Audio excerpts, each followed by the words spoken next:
नाबालिका को गर्भवती कला 58 वर्षीय वृद्ध परिवार पक्षरु थाना रे अभियोग वृद्ध को बांधिला पुलिस नाबालिका को विभिन्न प्रकार प्रलोभन देखाई शारीरिक संपर्क रखिथिले वृद्ध नाबालिका जनक 7 मासर गर्भवती थिबा रहिछि सूचना पुणी चांदबाली रे लज्जाजनक घटना 15 वर्षर नाबालिका को दुष्कर्म करी 7 मासर गर्भवती कला 58 वर्षीय वृद्ध। हाँ आज्ञा आपण मानकु कथाटी आचंबित लागुथिबो हेले कथाटी सत कामुक वृद्ध एबे चांदबाली पुलिस हेफाजत भद्रक जिल्लार चांदबाली ब्लॉक अंतर्गत तेंतुलडीह पंचायत ठुकुरा ग्राम रे घटिछि एही लज्जाजनक घटना जड़े 58 वर्षीय वृद्ध से ग्राम में दैनिक 15 वर्षर नाबालिका को विभिन्न समय प्रलोभन करी ता सहित शारीरिक संपर्क रखी 7 मासर गर्भवती करिथिया कथा एबे सामना को आसीछि जहाँकि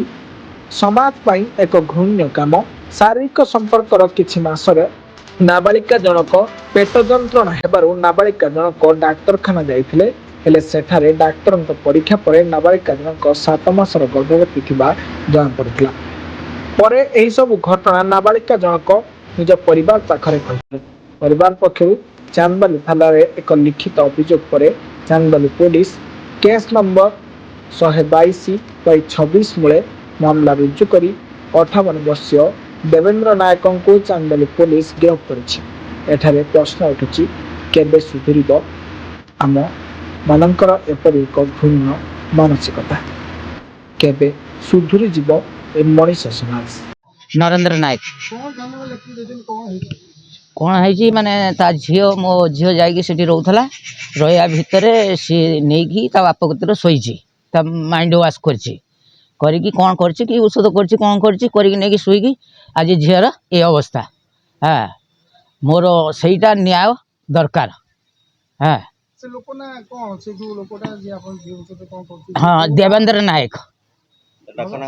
हाँ बुल्लू हाँ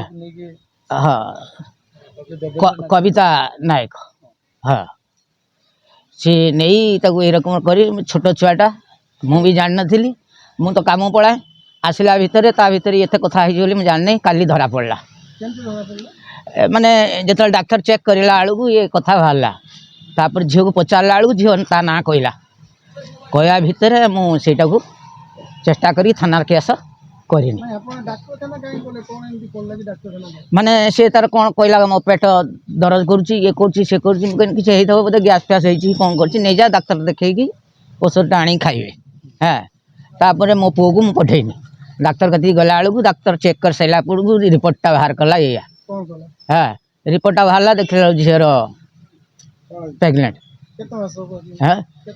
7 मास हाँ बयस 15 वर्ष